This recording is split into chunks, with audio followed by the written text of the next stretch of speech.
This is Josh. The open meeting laws, so it's being recorded. And we have legal counsel here for any questions that we may have. I only ask that we speak up a little bit louder because voices have to carry to the back. So that they can be heard, especially for Kimberly to make notes. That's about it.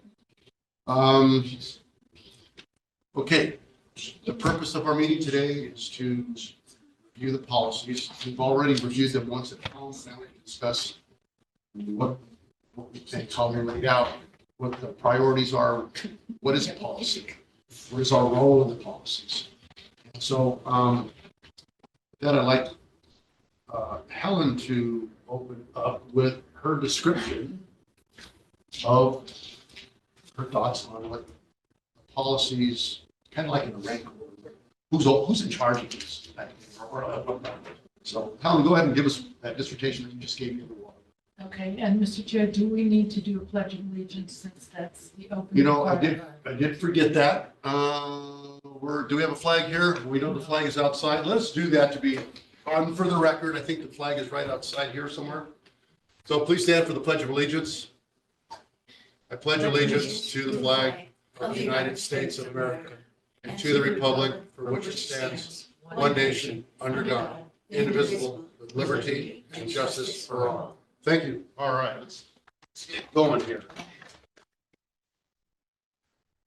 So, Mr. Chair, I, being a visual person, put together something to try and lay out where our policies originate from and the responsibility. Mm-hmm.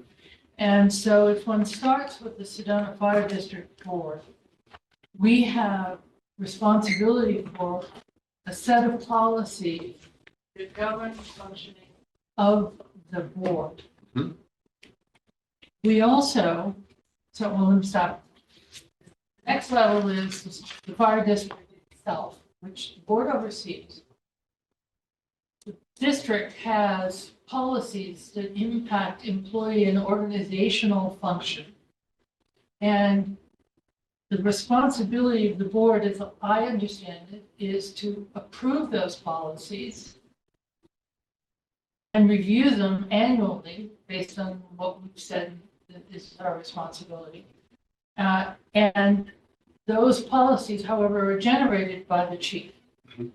And they're sort of like the top level, if you will, of policies governing employees and the organization.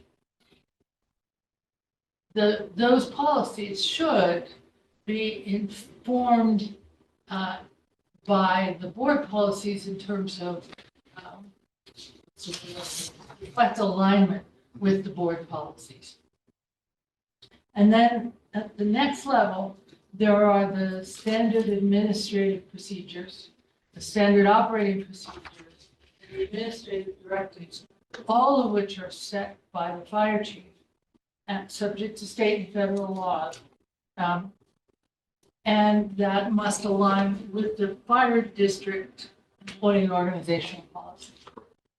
So when I think about our work relative to policy, it's that we need to ensure that we have good board policies, and we need to periodically review and recommend updates as needed to the what I call the employee and organizational policies. That's the framework that I'm thinking. We're not getting into the SAPs, the SOPs, and the ADs. Okay. Corey, do you have any response to that? Any input? Yes, what I hear from board members is that it's as a board, it's our responsibility to have our board policies and also to approve the overall policies of the SOP, the SAPs, and the ADs, but they don't need to overlap. We can have board policies that refer to our functioning as a board, and sometimes informing chief of what we need and want from him. But that we don't need to have policies that are more general for more admin and SOP. Is that what you were? Yeah, I mean, I think our responsibility is that the board policies and that top level, the general policies of the organization that impact the function of the organization as a whole and the employees. Right? We don't get into the SAPs, we don't get into the administrative directives, the procedure, and operating procedures, and the admin procedures. Well, I think the combination of both is exactly why we're here. We need to, obviously, at some point, we're going to get through these because some of them are, as with most policies at our level, they're basically broad in nature. They don't really get down to some very specifics until they get down to that next level.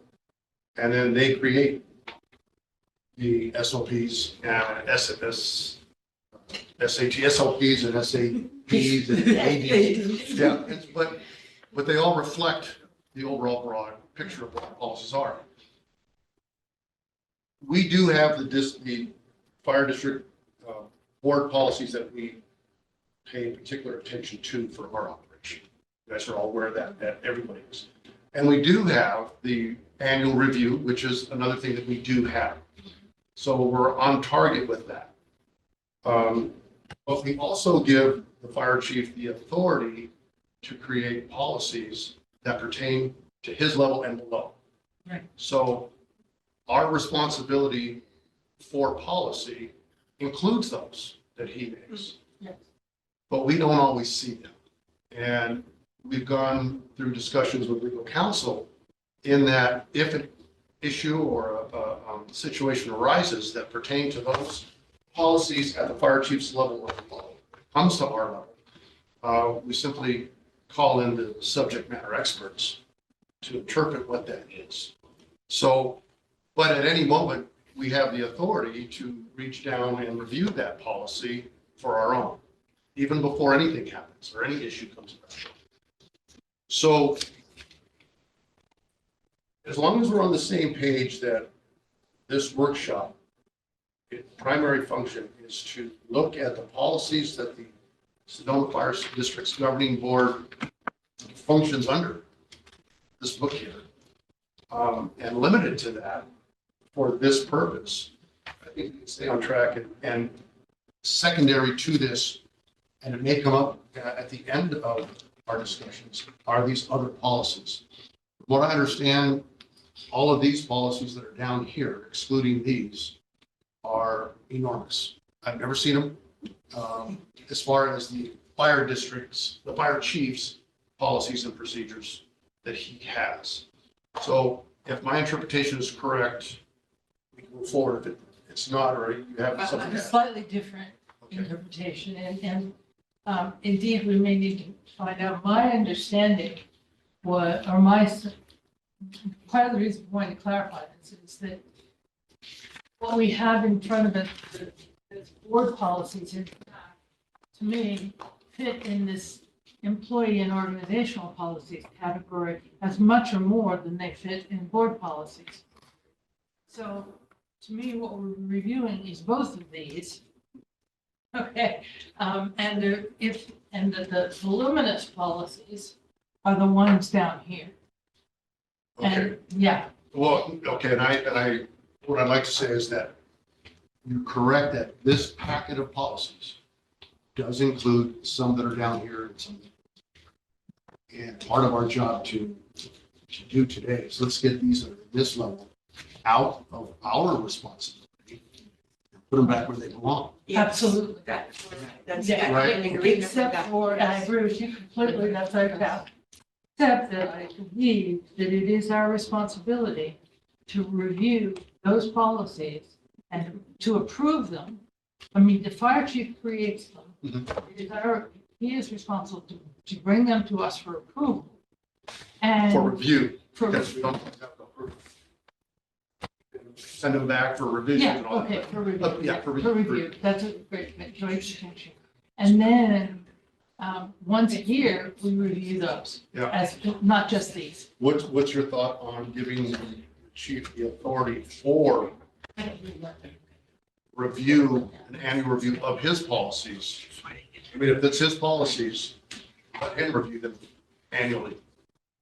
My reaction to that is that it's Let's see. No, I just wanted to make sure that I was looking at the same thing. Okay. You made it. Oh, Janet. Sorry. And then we had to have it upstairs. Yeah, that's okay. Just help me. Um, Sorry, I was late though. That's all right. We just, sorry, so on a quick review, we're just discussing those policies that should be that of the board and those policies that should be that of the fire chiefs and down. And how this packet of policies has a little bit of a commingling of both. Yes, I noticed that. And sometimes in the same exact, policy. Yeah, and so we want to, part of our review of this is to identify those that don't need to be in here Okay. and should in all likelihood be done here. Fire chief. So that we get the board policy book to just represent the policies that the board is bound by and operates out of. I think that would be what we're looking for Okay. ultimately. Very good. And in terms of the process, do we go through these one by one and say this goes in that file and this goes in this We file? may have to resort to I that. would suggest that. I think if we keep it to the very basics, and that's what it means, Yeah. here's a file Yeah. fire chief and file fire board. Okay, So I think that's, I think we're all on the same page there, Dan. Well. With one exception. And I do think that we have a responsibility because the board oversees the fire district. That for us to review the policies, the organizational employee policies once a year. And if we're doing it every year, it shouldn't be too onerous because it's, there's not a lot of changes. But otherwise, we're giving the chief the responsibility to set policies that we know nothing about. And I don't think we want to do that. As much as I trust the chief Right, completely. but we're already giving them the authority to create policy in existing. Now, that doesn't mean that it can't change, but we're already giving them authority Yes. to make policy as it is. But and my feeling is if you're changing the organization, the top level organizational policies, we should have to review them. So policies that affect top level management All. or the entire The district. entire district, we should have to review and approve or disapprove Right, and I think, because we're responsible for that. right, and I think that's where a potential question to legal, because we have subject matter experts that we entrust to do this review for us because of the enormity of the project to do. It would probably not be we probably wouldn't want to do that because of the size of it. I think we have different understanding about organizational policies, because I'm looking at this and I'm looking at, even if you take what you had as finance policies, they're not huge. We're not talking about reviewing the SAP, all the detail. We're not talking about what length of rope you need or hose you need. We're talking about HR policies. We're talking about policy. There's a policy here on termination. These are the things that in hiring, they're the ones that apply to all the employees. That's what I'm seeing as falling into this category here. and But you still want the ability to review them. Review, absolutely, we should be reviewed because ultimately, as a governing board, we're accountable for them. Right, but I think we're missing the point that the fact that we have people in this organization that although we're responsible for them, we entrust them to review them, that they would find inequities in them if there are such, or if there aren't any, they would move on to the next policy and report back to us that we have reviewed them, we've corrected several, we've updated several, and many more are in order. So that's my point. Let me ask legal, Bill, in your expertise or travels, is the request to review all policies that go beyond just the fire board's responsibility. The responsibility of the fire board to review Annual. Because I get paid to be paranoid, I love that idea. But it almost never happens. So it's yes, but not really? I guess the question is, should it happen? Yeah. So what I'm worried about is accountability, that if in fact the policy is violated and we have a legal situation that comes back, the board is accountable. And if the policy is found to not be appropriate, I don't care what subject matter expert we had review it, we're on the hook for it. Yeah, that's true. So there's two different questions. Okay. One is, should we review it annually as a board? And my answer is no. But I want to qualify that pretty heavily because you are totally responsible for any problems that they create or any problems that crop up because of it. If there's a lawsuit and someone alleges a violation of a particular policy, you're going to have to testify about that, maybe, and you're going to be wishing, you'll wish you had looked at it. But that's not the question that was posed to me. The question is, should you an annual review? And in a perfect world, absolutely yes. And you ought to have one of these, and your lawyer should show up, and many of you should show up and walk through every last one of them. Nobody does it. That was the question. You'll be the only district in the state that does it. In a perfect world, you would do it. And this is the kind of stuff your lawyer loves to do and management hates to do. And they're going to win that argument every time. So no one does it annually. None of these policies were ever adopted without the board first seeing them. Back in the day, I was telling, who was I talking to about this? Well, it may have been you, Mr. Chair. There was a day when I looked at every last one of these with management. We had lunch together. We talked about all these, and then they came to the board. And this is back in the day, the Conway years, the Pritchett years. I mean, you name it, a long time ago. And every one of them came up and the board approved them. And that's back in the day when you were going from volunteer to fully paid. And so you were creating your policy manual back in those days. And we knocked out every last one of them. And then they came to the board. Then the board looked at every last one of them.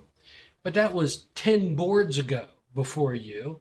And who really wants to do that? And so no board has ever gone back and done that unless there's been an issue, usually an HR lawsuit or a claim or something like that, right?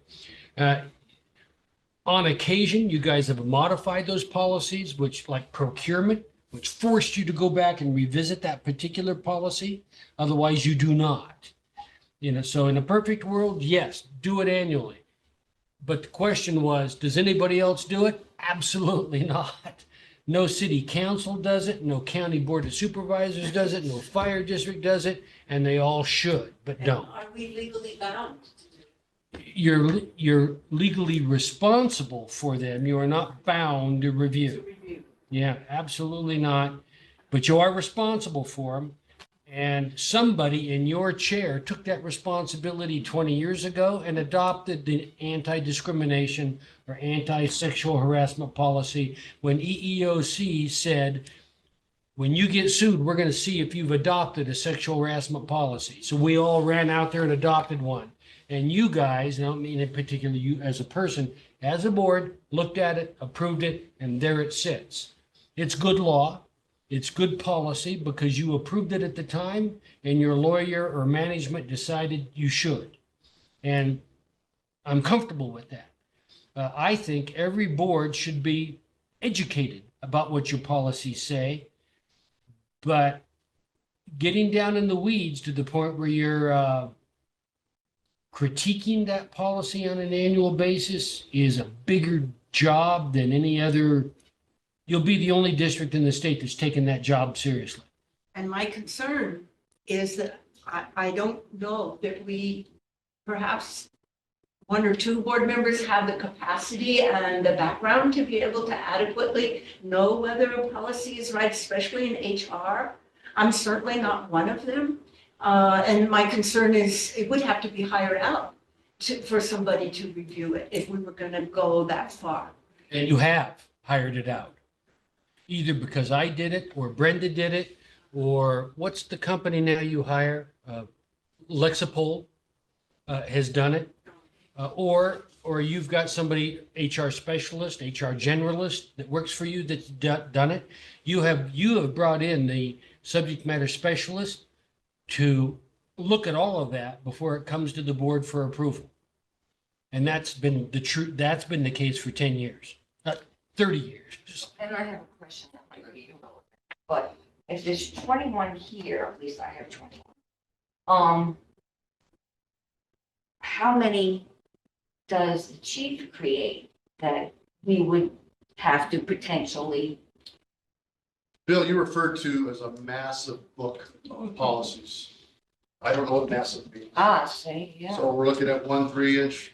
Yeah, this is, now, this policy book is a little dated, but not terribly dated, because when I sniff out that you guys have adopted a policy, I take it home and I put it in here. So I try to keep up on it. But this is what it looks like. And you got a ton of policies in here. These are not all the SOPs or SAPs, just policies, And I think that most board members have seen this or have access to it. Access. They have, you have access to it. I think she's saying she hasn't seen I it. have never seen never it seen and I it don't either. have access to it. Well, what do you mean, You have legal access. legal access? Well, legal access, I didn't know that that book existed. Ah, well, Who there would you we go. ask, the Well, chief? And I'll put myself in that same category. I knew there was something, I would always ask, well, is there one place to go for the policies? And it was always a him and a haw. That's the first time I've ever physically seen it. You're right. Well, Jean gave me his. Oh, I didn't know Jean he had had one. Ah, Yeah, in that box Mhm. that you gave me Yep. was exactly that. Bill, a question I have for you. We fear the thought of legal action taken against us because of a policy, whether it's inaccurate or whatever it may be. What is the legal ramification of us responsible for a policy that is faulty and we're being taken to court for Yeah. that? You're liable. Meaning what? What does that Which mean? means if their policy, this is what happens. Somebody gets hurt and the attorney goes through your policy and finds something that speaks to that issue and wants to know if you followed that policy. Your response is, it's not the law. We don't have to follow that policy. It's not the law. The attorneys are going to go baloney. It's the statute or what you're bound by state law. You've elected to be bound by other things called policies. You chose to do so. Well, I didn't do that. That was back in Bill Pritchard's years. You're still on the hook because you as an organization chose to adopt this. Well, you're right. I admit that. And I've reviewed it before this trial. Have you ever reviewed it before this trial? Did you review it 10 days ago, 10 years ago? No, I reviewed it in preparation for this litigation. That's the truth of the matter. And that's okay. You are liable for it. You've entrusted people to put it together for you. You have insurance to cover you for it. You're not personally liable. The organization is liable. And how you want to govern that is up to you. You're certainly entitled to become a subject matter expert in this. You will not do so, but you need to know that you have it. And so as an example, you should have a outline. You should have a table of contents of every policy that's been adopted by the district. No one on this board gets paid enough to go through and become a subject matter expert. Is by chance that book organized in a fashion that the first portion of the first chapter is that of the fire? No.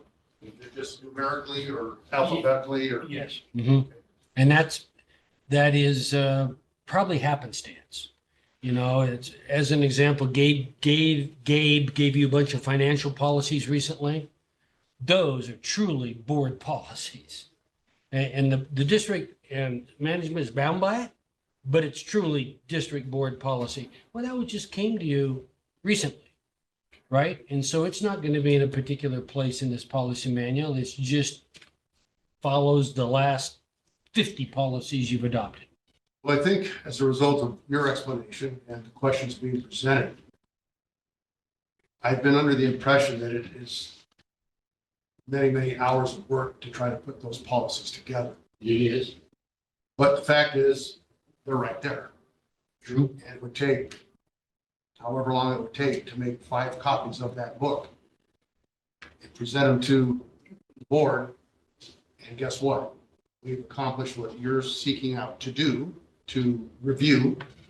And we now have a copy of that. And with them in whatever order they're in, we could put them in the order that we see fit. Perhaps the very copies we're looking for. And when review time comes, we have no impact on staff or their workload because we have the copy. Does that sound something that would be that happy medium in between? Because I would like to have a copy of it. I may never go through it, but if I need to, I can. And it's here and I don't have to ask anybody. I guess the other, I would like a copy. And I'm not suggesting we have to review the whole book every year. I would. But looking at the state in which these policies are, it strikes me that this is why I push so hard. These policies are not in great shape. And so somewhere along the line, it strikes me that we should be reviewing the policies to make sure that they still are apply and are accurate and are relevant. Yeah, and But under what expertise do we have to do that? I think that the expertise, if our policies are not clearly articulated enough for those of us on the board to read and understand them, then they're not going to be clearly articulated enough for our staff to read and understand them. I'm not suggesting we have to change them necessarily, but there's things in here that are out of date. There's, references to the Sedona Fire Department. There's Right. all kinds of, there's what I would refer to colloquially as crap that needs to be cleaned up. And so that's why I'm pushing a bit, that we at least do clean them up. No, I hear what you're saying. I would like to start with the board policies. Well, Yeah, Yeah, I agree. uh-huh. But I want And go through this packet to choose which ones are. And which ones, and out of those, what revisions are needed. I'm looking at a path forward. To Mr. Chair, can I ask a question? yes, sir. Kim, do you guys have available a full set of up-to-date policy manuals someplace? One set, chief's office, your office, anywhere? I don't have any idea. Like electronic? They're electronic. But that's what they're looking at. A full set of the policies? No, no. But you do have a full set of an electronic copy of all of the policies someplace? I would imagine. And I think that's what's going on to Lexipol right now. I think that's what Jordan's working on right now. Of moving all of your policies into a Lexipol format? Okay, that's interesting. That makes sense. I've seen movement like that. I wondered how deep it was going to go. Does anybody have a full set of the paper policies but me? I have no idea, Bill. Okay, That's my answer. all right. That's interesting. Wow. Okay, I've got 2 statements to make that could be a motion for us to move forward. One is to provide a copy to each member of the complete book as you have there. Whether it comes from your office or this office, it's to be clarified. And the second one would be for the fire chief to perform a periodic review of that book. And I say periodic because the ability to review that book in its entirety in the course of 1 year Maybe feasible, maybe not. Maybe it's every other year. Maybe it's every fifth year. Maybe it's a period where he takes a portion, or the chief takes a portion of that book and forwards it for our review so that we can say, I approve this, put it back in the book. But we have an opportunity to review it because it's been updated and read by staff. And then we can chalk that one off and wait till the next year for the next 2 or 3 chapters. Mr. Chair, I have another question. Yeah. Kim, how long have you been with the district? 21, December of 21. So Okay. Has anyone ever talked about or actually participated in the review of the policies? not that I'm aware. We'll deal with the policy when that subject comes up. Procurement, HR, whatever. Yeah, I think so. Has anyone ever sat down to review your HR policies? Like your HR generalist you've now hired? I don't. Back in the day, folks, when I mentioned this to you, there was a time when the chief, Pritchard, as an example, and Conway, and me, and a couple select members of management would every month, we'd sit down and go over the policies. And so there was a time when management did this. They stopped doing it with me because of the cost, but it was my impression they continued to do so. And that caused a number of policy amendments to be submitted to the board for approval over the years. Long after I stopped coming over for lunch, it was still going on.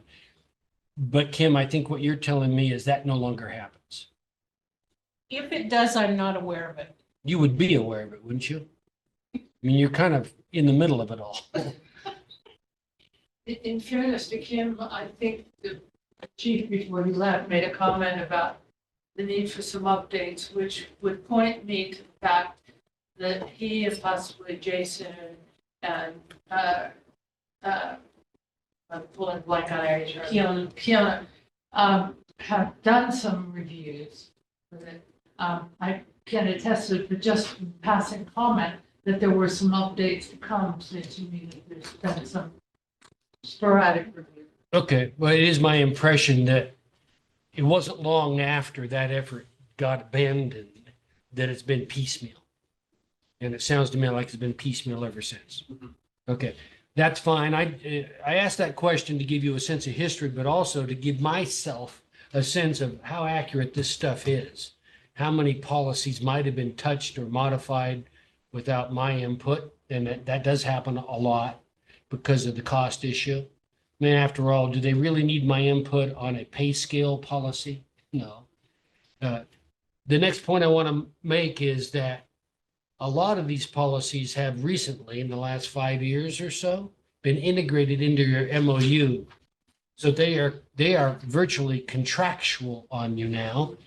And management and labor has decided which policies should be integrated into the MOU that you do approve in detail, and then modify it every so many years when you readopt them. But there are a set of policies, mostly HR policies, but when I say HR, I mean compensation as well and benefits as well.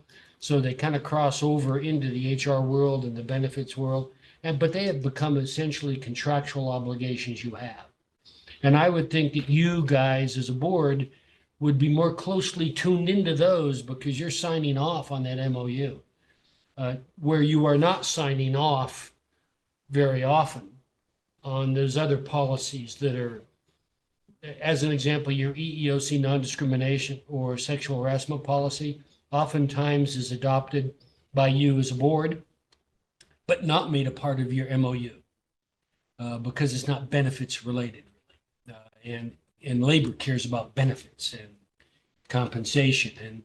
And there was a labor effort some time back, statewide mostly, that said, let's get this stuff into our MOU so that rogue boards won't modify these cool benefits that we have without our input. Not everybody does that. Some districts, Northwest, Golder Ranch, AFMA, they all are very careful to make sure that all those benefits are stuck into an MOU so that you all have to sign off on it in a contractual type setting, whereas there are many policies that you'll never see and boards don't care about because they're not part of the MOU. They're just sort of floating around. Go ahead. So if they're in if they're in an MOU, which makes us more contractually Yes. liable for that, Yes. right? It makes us more Yeah. contractually liable, then You have lots of control over that. I don't want to lead you down the road too far on that, but the answer is yes. okay, so For we're sake of this even conversation. more of a liable position with an MOU. Uh, y- Short answer, yes. Long answer is your MOU has language that allows you to get out of that if you need to, Oh. right? So you're only legally bound by that stuff as long as you want to be. Let me say it that way. But you've adopted an MOU. The MOU has policies built into it.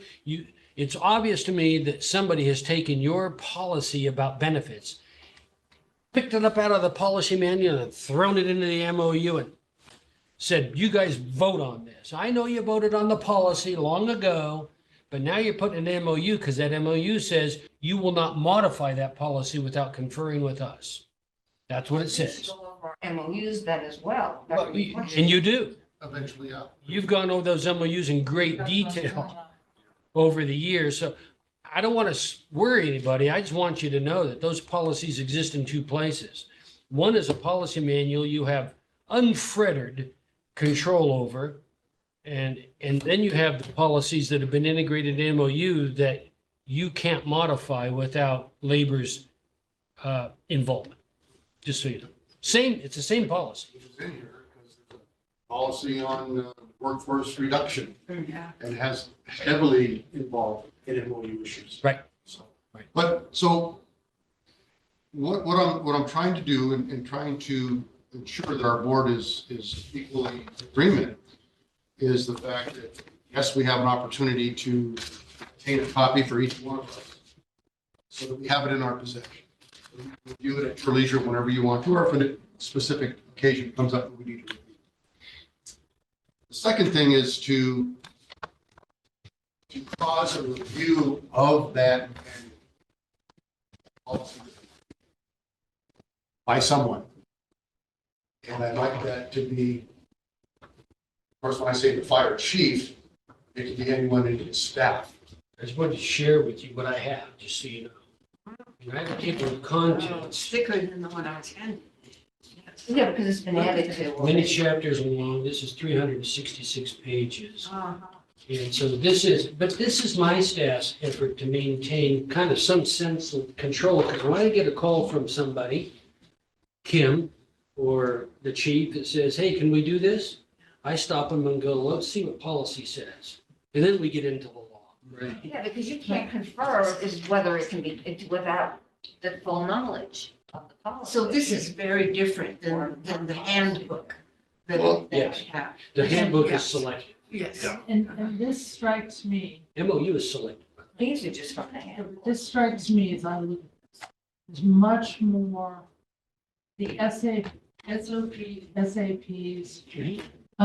not the policies. This does not contain a lot of SOPs and SAPs. Well, I'm It looking has at, some, but not all. But it has all policies. right, but what I'm looking at here is, things like, investigation rules, fire apparatus, driver operating training. These are,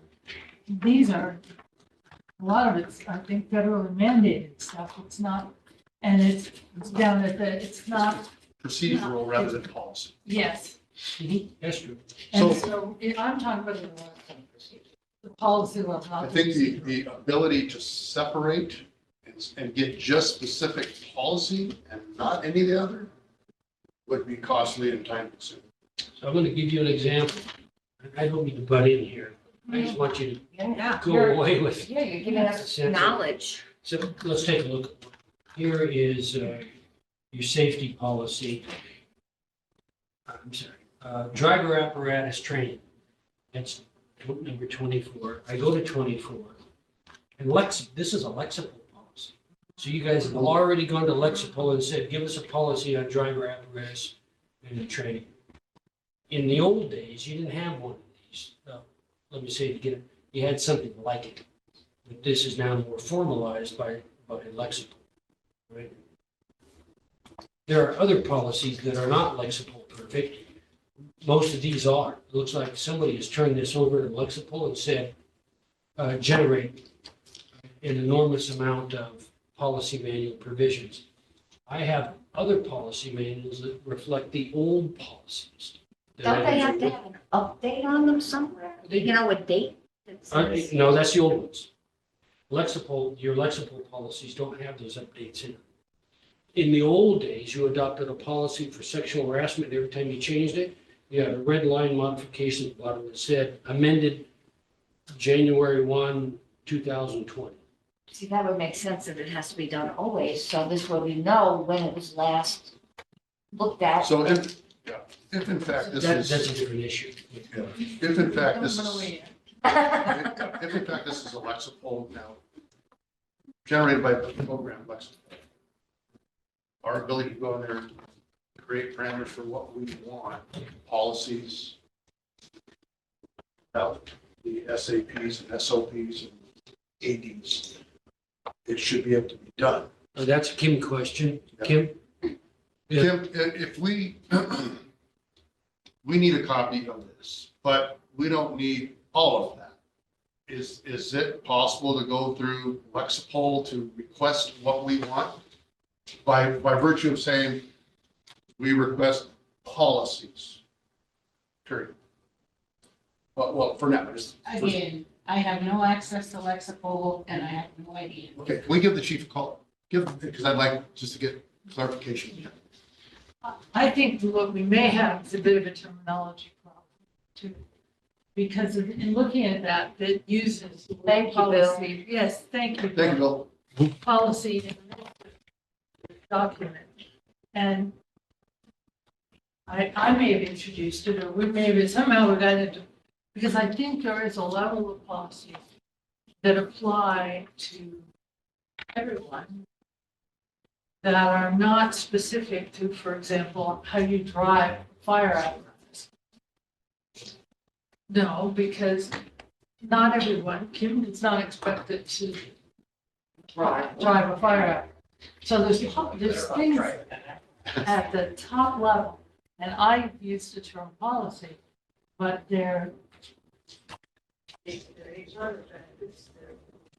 all those things. Those are the things that, to me, that we should be accountable for looking at. In a million years, we should be looking at driver apparatus, how to drive a fire truck. But if policies, Okay, just to, maybe throw a little bit of clarification into what Helen just said.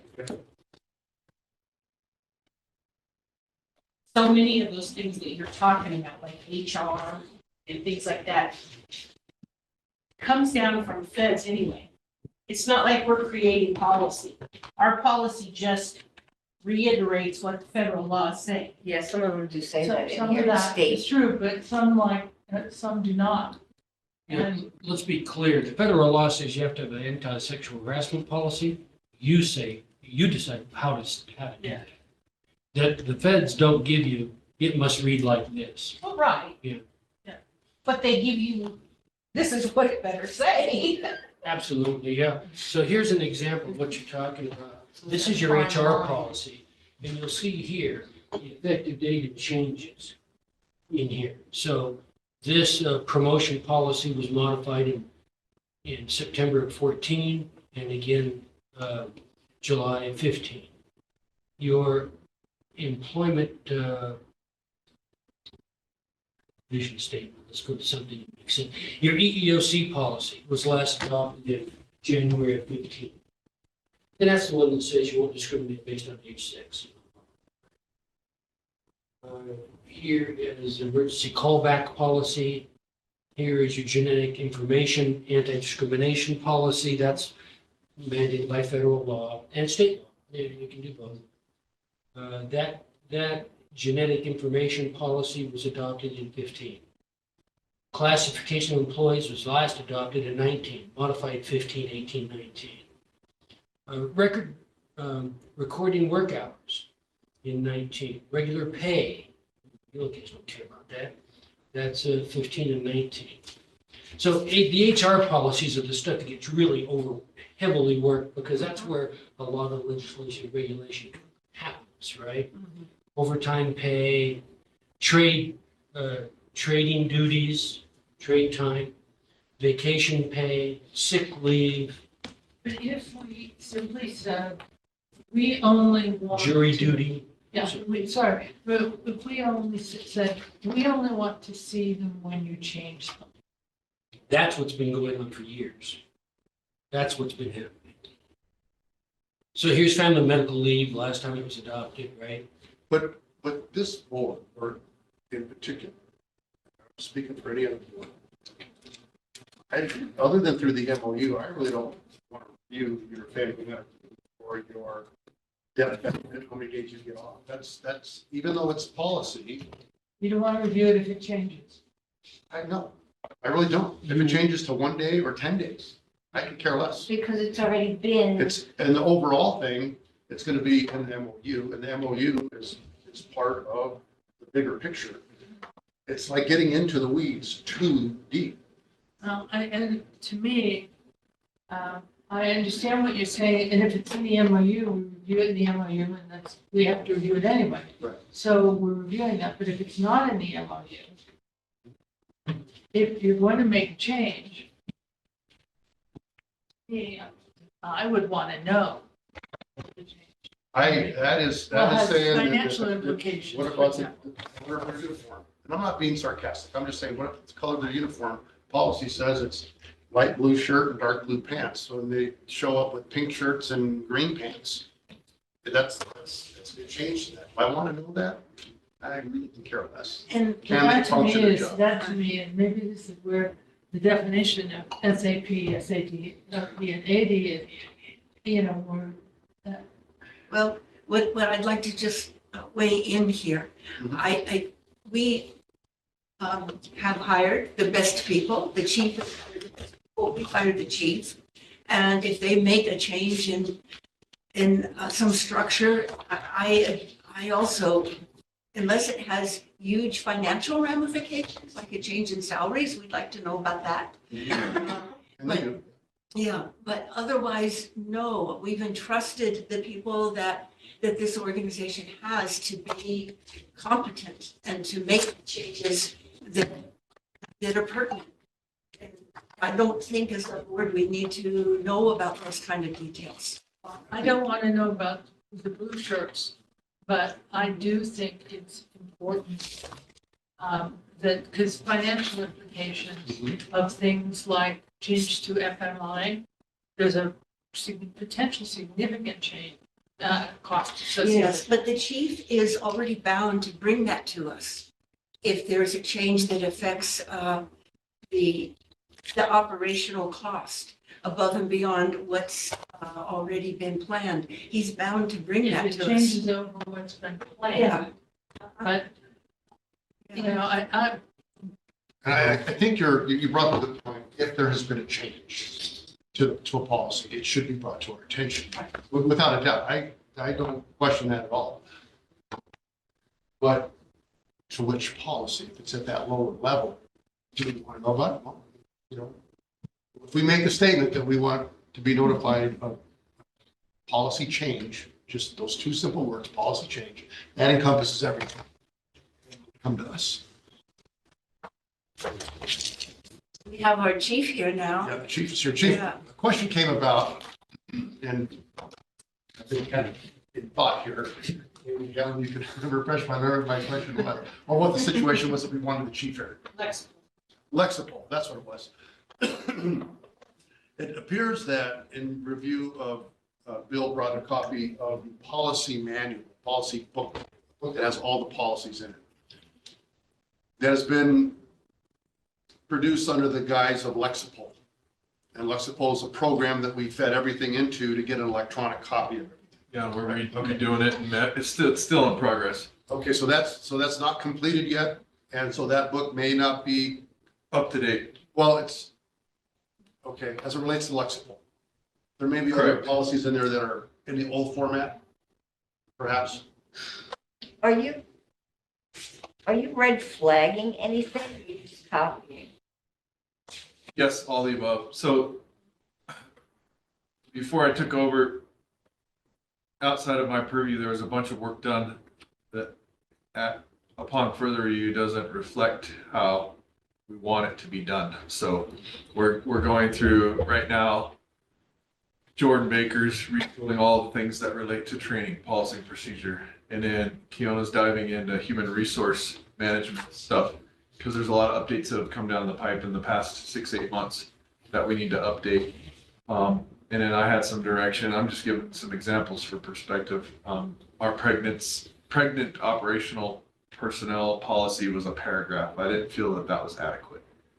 And there's been a lot of legal trouble for fire chiefs revolving around that topic because of mismanagement of female operational employees. So that's one example of many of where, while we have the policies in place, we're going through them, each of them, and updating them. Another example is just today, we got a ruling, and I'm going to misrepresent there was a legal case that had to do with the new rules in Arizona about sick leave usage. And first read was, we no longer can inquire as to why somebody is utilizing their sick leave. It's just, hey, I'm calling in sick. Okay, have a nice day. But it's expanded the use. If you keep up with the news, that employers in Arizona had to have a minimum amount of sick leave hours for employees, and it expanded use to grandparents and all sorts of different uses. And our policy, like Keona just today sent out the email, for example. So that's one that was relevant and accurate until this morning. So we're updating that. And then to lead into what I heard you discussing, because we have to make a minor modification based on changes in state law, that would be something you'd want to be advised of? Well, I think anytime there's a change to a policy, no matter how legal aspects affect it, if it causes a change in that policy, I think it's been your practice to inform the board that policy 1, 2, 3, 4, 5 has been updated. This is what it is. If it's not our practice, then perhaps we need to do that. If we're the body that approves and oversees all your policies. Because that would be a frequent occurrence. Like, here's an advisement policy 1, 2, 3, minimum wage law changes. You know, the new rate is this, and we accomplish meeting federal guidelines by having the new posters put up. But you'd want advisement to the board. Well, and that's all of the discussion that we're having here. Okay. I mean, what does that really mean when we say that?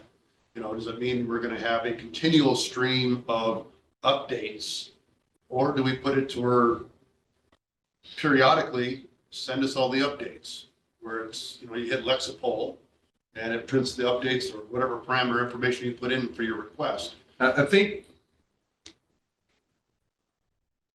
there's policy procedure, standard administrative procedures, standard operating procedures. And seems like there's a visible line that could be drawn. For example, we change cardiac monitors. You'd want to know that the login is different because the policy would change. You know, you have policy, and policy is a broad, vague statement from which your procedures and guidelines are created. And those guidelines and procedures are not what we're really. So we could cut policies or cut procedures out and just focus on policy. That would minimize. But, and that's what we're trying to ascertain here. It's the thought that we're responsible for policies and procedures, but the policies of the fire district. We are the governing board for that. What does that mean? Well, it means that book that legal has up there, Bill has up there, should we or should we not have it in our possession to review? periodically? Or do we entrust in staff through the fire chief to review those that pertain to you and your daily operational run of your fire district and advise us of what you've been reviewing and that would allow us to review just those policies that pertain to the fire board. Well, so Jordan is quickly becoming our Lexipol guru. And he's covering a meeting for me in Cottonwood, so I could be here. So I will ask him tomorrow, but there's a mechanism. One of the reasons we went to Lexipol is anytime there's a change to policy or a new procedure put out, we have different drop down menus of folks that must be notified and acknowledge notification. And so if we just put the board on there, that would be a mechanism for you to get those updates and not have to have it be a formal in a board meeting process. You just get an email that says policy 123 got updated. And so I'll check with him on the mechanism for that. But that would be, and then there's no quote book to be had. You just have access to the portal and you can see everything. Well, let me ask the board. That was the beginning question. Could we ask Lexipol to provide? Right, That well, was the starting. I think this generation, it's just normal to ask for a copy of that. Ongoing generations, we'll just go to the portal. So I don't know, if we have access to the portal, well, then is that what we?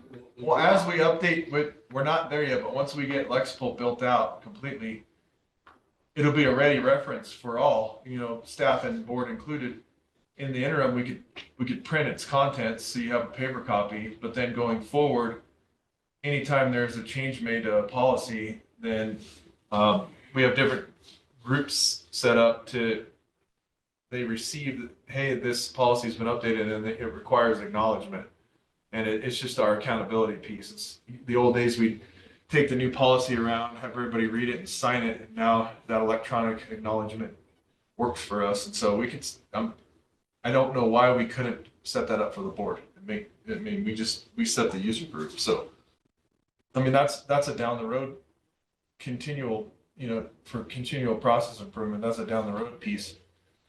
It's just for those updates, and then electronic access to policies and procedures. And then beyond that, you just go in there and you can hit print and print them all if you want a paper copy. The ones that, for no other reason, but there's a lawsuit coming down based on this policy, or we can always just go and print that particular policy up. Yeah. Thank you. That's very helpful information, and as well as actually viewing the policies that Bill brought, and then Kim's insight to some of these things. So that leaves us to where we're at on that. It sounds as though that we're really questioning, or really have a desire to have the ability to review all the policies that exists, really.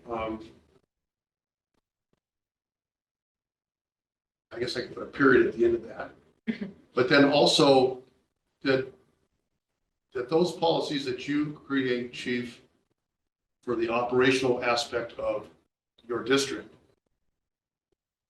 need to be reviewed periodically so that we know that everything below what's in this book we're going to look at that pertain to the board are in fact getting reviewed so that we can see that they've been changed. And let's just say, for example, I said, well, let's do this on a 5-year basis, because that's a big book. And if you take excerpts and say, chapters 1 through 3 have been reviewed this year and they're up to date. Next year, we're doing 4 through 6, so on and so forth. But in the course of a 5-year window, that whole book has been reviewed. I don't know if that's acceptable to the board or not, but it's an idea. Well, I think it strikes me that that's a great way to go about it, provided if you're doing what the chief suggests, which is we're notified when there's a change. Because we don't know if the change is going to be small or huge, but we're notified of the change. And we have the ability to go into the portal, take a look, see if we have any concerns, and raise it if we do. Okay, That seems very fair. so are you guys are in agreement that maybe just having access to whatever degree we need it to utilize the portal? As opposed to having a hard copy? Yeah, I think to be on the list, as you suggested, Chief, that we are on the list of being informed when there's changes in policy. I still want to say that I think we're overreaching here. That I think we can entrust our chief and staff to be, to stay up to date on policies as you're attempting to do. Yes, and as a board, yes, we're ultimately responsible, but I don't think that means we need to be familiar with every single policy because we entrust experts to create them and keep them up to date. But if certain board members have a need or the whole board feels a need to look at all the policies, this is the way we can do it. It sounds like going forward is to have, But notifications. can we somehow, when is the last time, since you're updating it the way you are, when is the last time has that been accomplished? Fits and starts. So our go-to format, our platform for policies and procedures was the SharePoint free edition. And it's outdated and underutilized. So we're switching to the Microsoft SharePoint 365, which will help navigate to Lexipol. And this is a long story, but ultimately we had our first run at Lexipol, and then it just stagnated for various reasons and historical things. And the charge to staff right now is we're getting everything to Lexipol, and a majority of the stuff's there, but there's every time we flip over a rock, there's this policy, oh, that didn't make it there. And so we're getting everything. And for example, some of the training policies, it was this, like George, for example, there's 3 drivers training related policies, and with some of the changes in how we do it, we're combining it to one. So while if you went on SharePoint right now, there's 3 different policies. We're combining and condensing and updating right now. So it's ongoing as we speak. And so it'll be months, but the initial charge is the training policies and procedures, and then the human resource related policies and procedures, and updating the handbook with some of the recent changes and things like that. Then we're going to get in the weeds on a lot of the stuff that it's that policy. I can't even think of a good example, but that policy that you never need, and then it pops up every 15 years that you need to reference it for something, and those ones that are lost in the fray. Okay, what I was trying to say, I think convey very well, was that you are updating it, but the last time that it was done, was it like 5 years ago, 10 years ago? In totality, I couldn't answer that. Okay. It's been updated as needed with different policies, and but right now we're kind of doing a wholesale update. Then it's the first time that I know of that we've really taken a look at the whole thing. We did a little bit of this when we initiated Lexipol, but then priorities shifted, and now they've shifted back to a one-stop shop. Okay, so what I'm trying to convey is if you're keeping up with it, especially once it's been looked through and you're red flagging and changing already policies that need it, then is a requirement of every 5 years going through this, if you're constantly doing this anyway. In my opinion, once we greenlit our green light, hey, we've flushed the system, everything's up to speed. You'll get a periodic email notification that there was an update to a policy, and then Or a new policy added, or, yeah, for practical purposes, I don't think you'd ever really need to have a formal review. that's what I'm That's it. saying. Yeah, okay, and I'm okay with that as long as we're A, do what you're doing, Yeah. and B, we're notified of changes and we have the ability to do that. As I said, I've been more frustrated because of this condition Yeah. of these. And if they come But out, yeah, well, because they are very old and they do need updating And that's what drove the first go round when we tried to condense them and put them together. Yeah. And then, And for that, whatever reason. yeah, the format you saw delivered to the board with the condensing of the policies is similar to what we're doing with across the board. because there's a lot of redundancy and then personal flavor, and we're trying to, and that's another sale point of Lexipol. If you've heard of Gordon Ramsay, he's a speaker. He started Lexipol, and the impetus for it basically was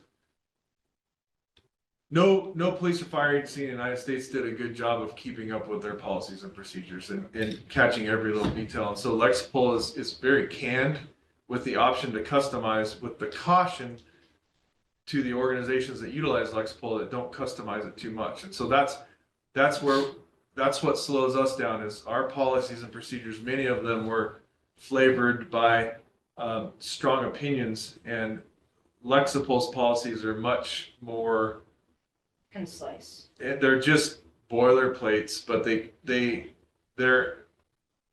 their staff, when they develop and push out a policy template, it adheres to all local, state, and federal guidelines, and they strongly encourage you not to manipulate it too much with your flavor. And so that's what we're doing right now, is undoing a lot of the older policies we have that have a lot of Sedona Fire flavor. And I mean, you can see it in a lot of the board policy stuff. It smells like 2011 SFD, when they had a certain opinion about things, and didn't want firefighters buying a bag of bolts at Ace Hardware because of the accountability issues to fix the fire truck. And so we're unwinding a lot of those. Or we had a certain chief that they did it a certain way in a certain place, and we're really trying to, I don't want to say dilute, but really make our policies practical and prudent, and making sure they adhere to all applicable laws, but not overwhelm them with baloney, and You're flavor. taking out the politics. You're leaving Yeah. the, Just what we need to do to stay financially solvent and not get in a situation where we create an environment for lawsuits. Okay, so this is with all good. that said, it sounds, now we've been involved with Lexipol for probably 2 to 3 years. Chief, 4 years, okay. Now, what's your vision for having this completed? Yeah. Yeah, okay.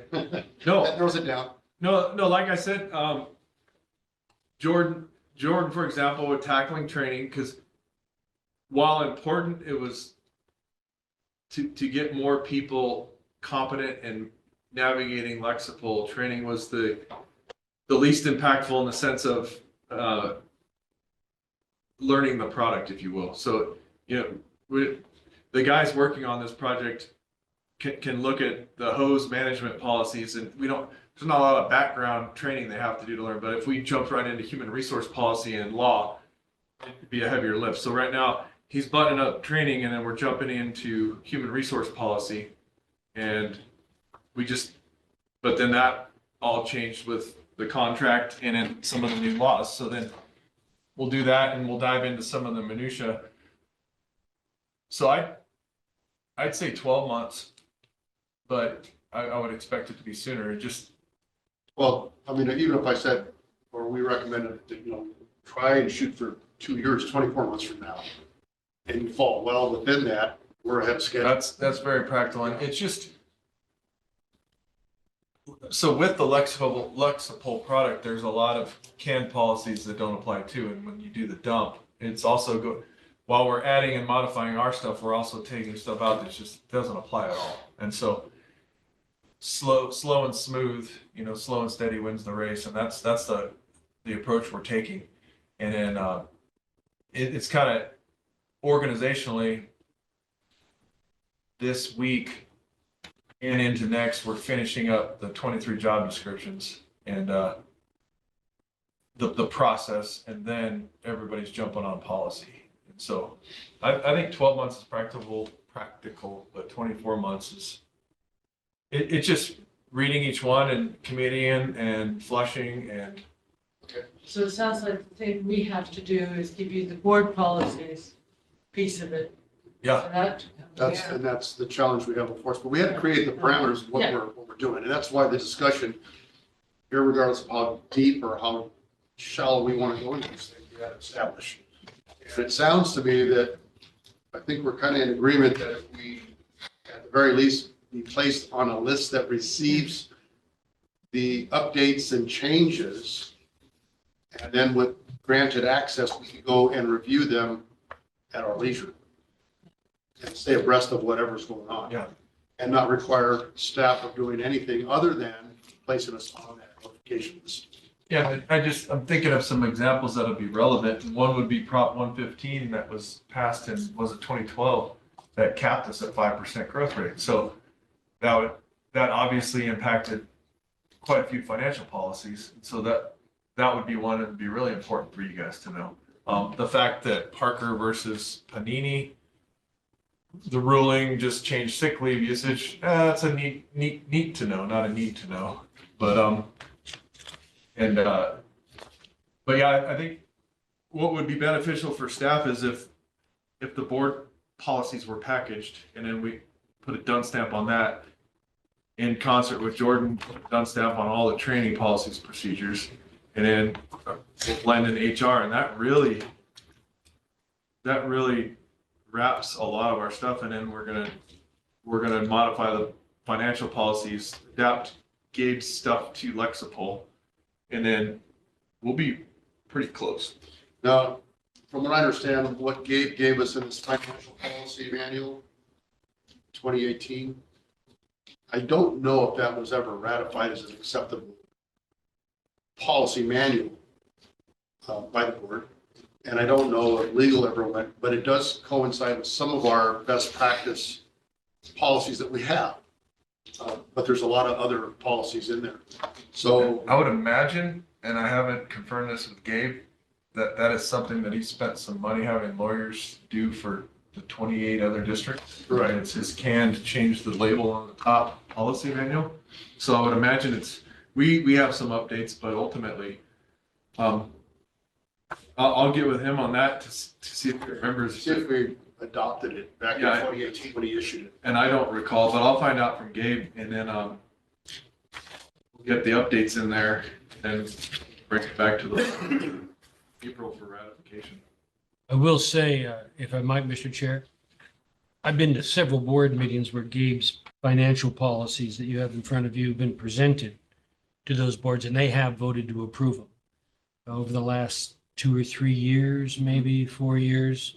So it wouldn't shock me that you have. And I don't recall if that ever formally happened at our board meetings. I don't either. Young buck on the board. In 18, I was worried about Band-Aids and cardiac monitors, so. Okay, so I think we can move forward from this point saying that we've identified what policies we should be paying attention to for this workshop. But more than that, we've established the fact that through Lexipol that has put all of our policies into an electronic format, that we be placed on a list to receive updates when they happen, and the ability to go into Lexipol. What's the window called? Portal.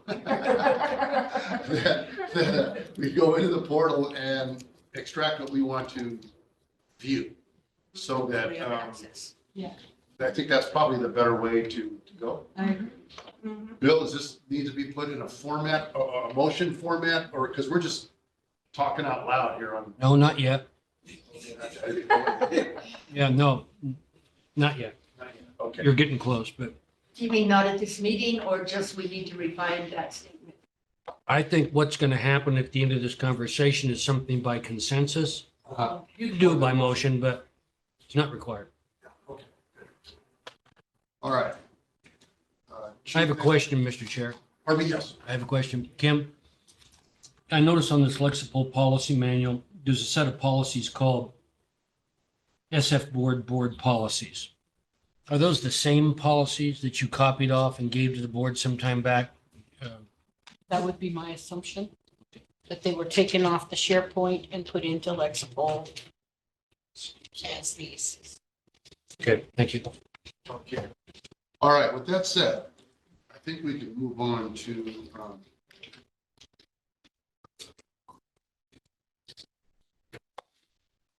kind of go into those policies before us, unless there's something else we need to discuss. Do you have anything else? Okay. All right. The policies that we have in front of us, put together by Kim, and I think we've all reviewed them, Yeah. and some of us have highlighted and down here and posted it, and so on and so forth. So because I've gone through it so many times, at one time they were all in numerical. How does everybody, so we can go through these, is everybody good? Numerical?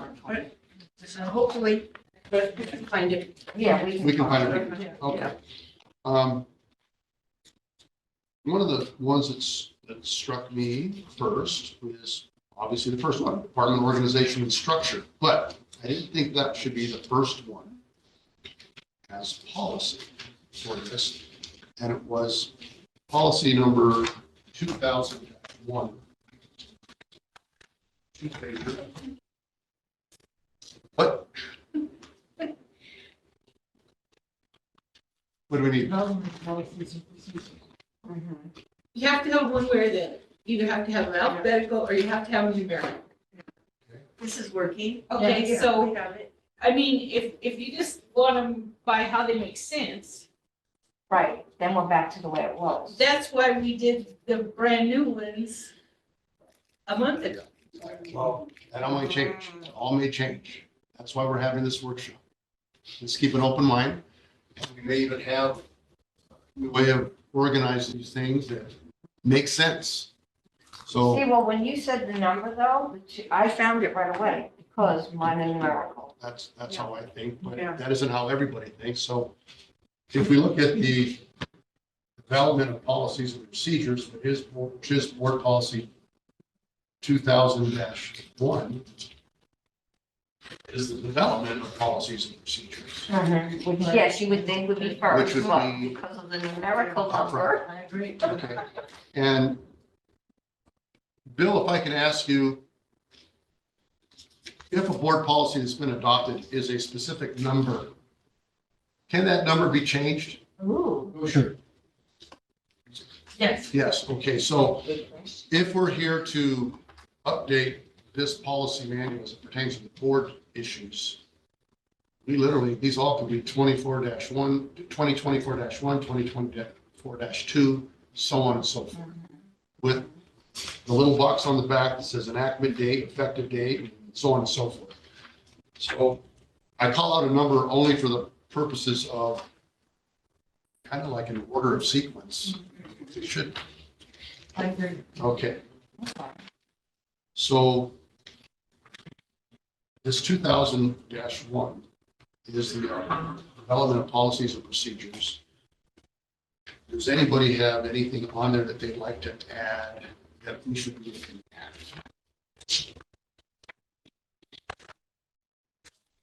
The format is pretty standard in this particular one.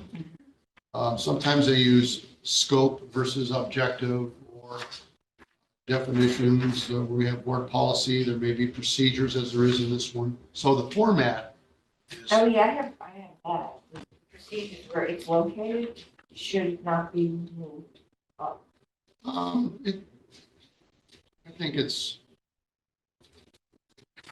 first, item number 2 in this talks about definitions. What is the fire board policy? This talks about it. And this is how do you enact it through procedures.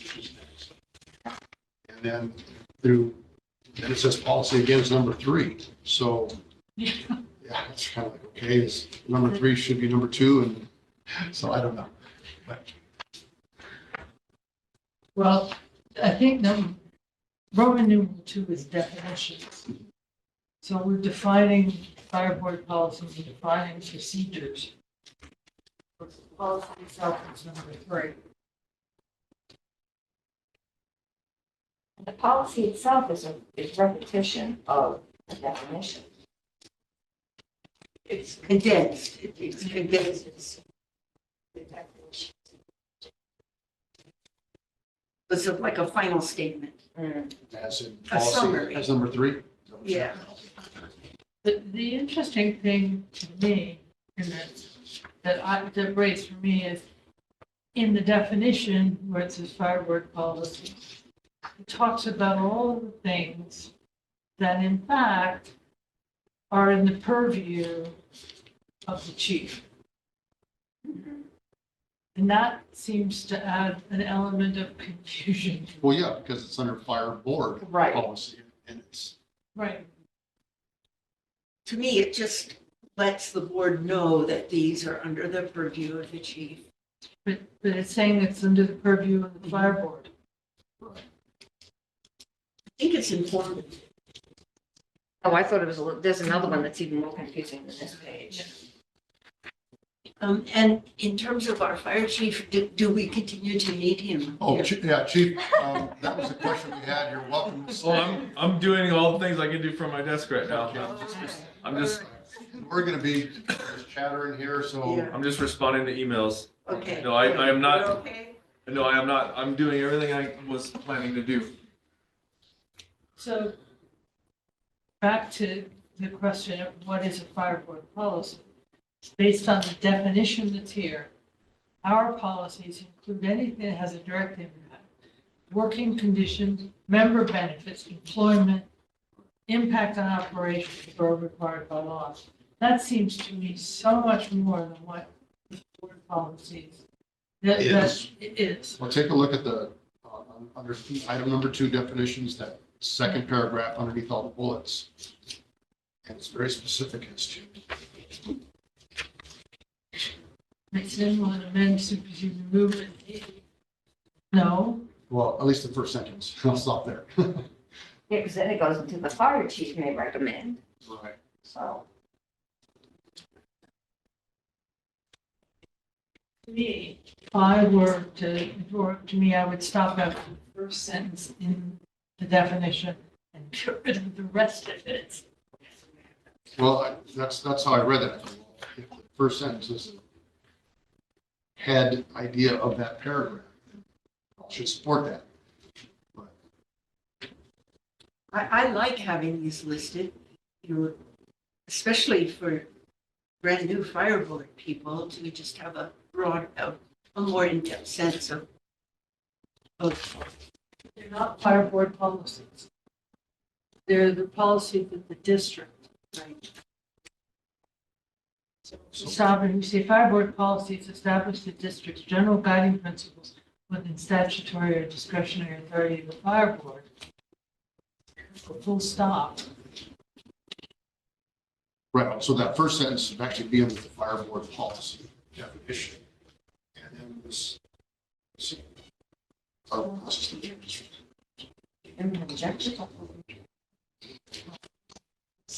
First sentence here. So I was- we took this sentence, stopped there, and put it up here underneath this. Underneath this. Insert it right here. Yeah, because the first one says it establishes, and then you say only the fire board is authorized to enact or modify a fire board policy. So it comes. Put it right there. And what I'm saying is that that's The rest of it almost doesn't belong there until you get to. to the fire chief may recommend. Fire board. Okay, that's correct. So it's almost like that second.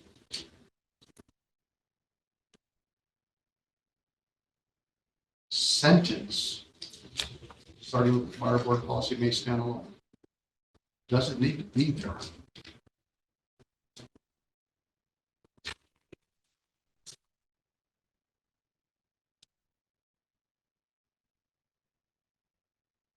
We need the bullets in my question.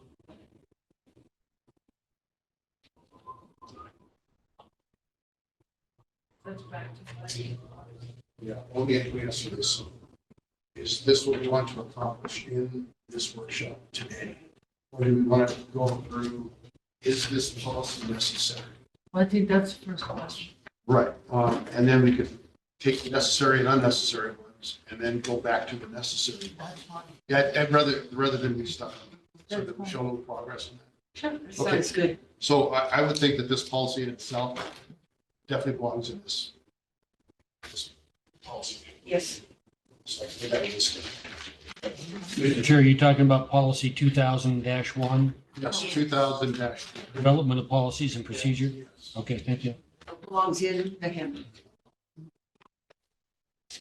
Modify it, but But it belongs should there. have something about it. Yeah, I agree. And so the, Now, in the packet, I did call him, tell him about it. is policy number 95.15, which is the Coyle reached out to the guy. He reached out to Coyle. Three voicemail, 2 emails. That attorney emailed me yesterday, said I've heard from so what number, please? Dr. James. 95.15. By privilege stuff, he's trying not to get himself into First trouble one. ethically by talking to you without going through me. Oh. I'm tempted to reach And out on this one, just to read Jason, because you guys are pros, I don't care. But I stopped myself and organization structure belongs in here, but I did notice the Sedona Fire Department Yes. typo in spelling. open that door. That was kind of a quick- Pile on Jason and start calling him all the time, right? I was gonna say the other. What do you think we should do? With a later policy. It's a practical matter. I don't think it makes much sense. Fire district board must authorize in advance any demotion to Rack up the bill for what? I don't know. go back to Clean. our policy. I'm fine with Jason responding to him if you want to respond in kind. It talks about it in here again. It talks about, Okay. Doesn't recommend. I'll- it talks about demotion or reduction in workforce Me or policies. whatever. Be Dave, not my contract. Oh, okay. So yesterday, I turned it over to one of our lawyers and said, I told her how the statute changed about 4 years ago. I said, go back, The authority, let us know what our options are here. Is it just Dave? Is it Dave and you? It used to be, I think I told you the board, we used to have some guy what's the other one to do? served every board member during the middle of it. So they changed the rules. And I think Or reduction. What does say the fire board must authorize? This, I asked Dave, I said, This Right, one, what the are other you one's talking about? What number are you talking nominate somebody to be, and he said, I don't need it. Yeah. So I think we ought to put it on the agenda and solve it. What I did is I told my guy, I said, look, I don't think here we go, it's this 2013. nominate. Then look at this. 13.1. Automatically into the statute. That's it.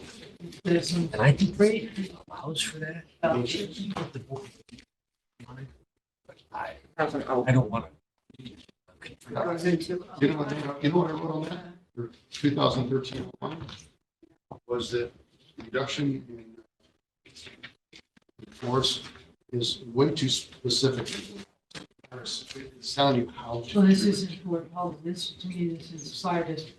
I agree. Yeah, Yeah, It So- doesn't belong in the handbook. so, but it conflicts with one. well, it does. So it's almost like these two need to be placed together for a reference, so we can. So if we could put 95.15 together with 2013-01. Eight pages. Yeah, it's like. I read that, I saw that. Yeah, it seemed like it doesn't belong. I put a note delete. And this is ties, it's ties Montgomery. He should- We should call him in. Yeah, you know, I know. call him in. Okay, so the reduction in force, as well as the department organization and structure, entitled along this book. But we got to figure out how we can mesh the two together. Well, you say they do belong in the book or not? To me, Well, department organization and structure does. yes. But to the degree to reduction in force as far as it has to be approved by the board. Belongs in this book. But the sheer volume of it doesn't. Right, but but the labor policy uh, says it doesn't have to be approved by the board. Doesn't say. RIF doesn't, RIF says, there's nothing about it coming to the board. Okay. And, we can have that, keep it, otherwise it doesn't belong. So let's just put these together so we know that 2013-1 and 95-15. Really good. Well, Go together and have to be greatly worked modified. on, yeah, modified. So I think what we're really talking about is we're doing what we're doing right now. As the next worksheet, work group, like say, 2 or 3 weeks, we'll have to review this, hammer it out, set up. So this is what we came up with. So.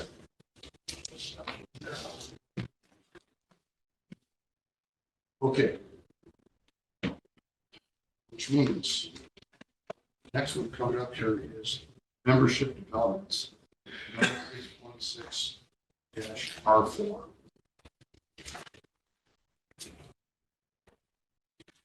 So to me, this one is the fire district, not, Exactly. I wrote that down too. Yeah, membership development. and it references something that I think. Steve, do we have a vacancy advisory board? Oh, So I thought- I don't even know what that would, I just- It's okay, we just Yeah. delete. hey, chief, somebody quit. Okay, thanks, board, for advising. There's another one in here that we don't have either. This comes from 96. 1996. So this one we want to put in the pile of does not Not belong. necessarily, yeah, not necessarily. I would argue that if it's that dated, it probably, at the time, there were census numbers that they wanted from the different regions of the community for volunteers. And I could see them, that it was a collective of representatives. Hey, we lost 2 folks that volunteered on the Loop Road. We need to recruit Loop Road people, or the Canyon, yeah, or the Village. Which policy is that again? 96.9-R4. BC. Thank you. Anybody need a potty break or anything? I do think it. Have at it. Oh, okay, yes. Yeah. Okay. What time is it? Thanks. To make you nervous.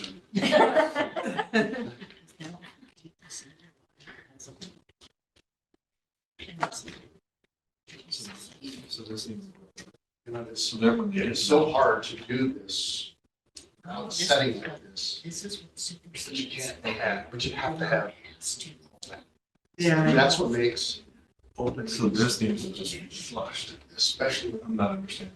the chair has to make a decision to hire you chief. You can't talk about it in executive session. You want, you can't make a decision. Executive session. I know. It's the rules, right? Yeah. No, We're already getting over this one. Yes.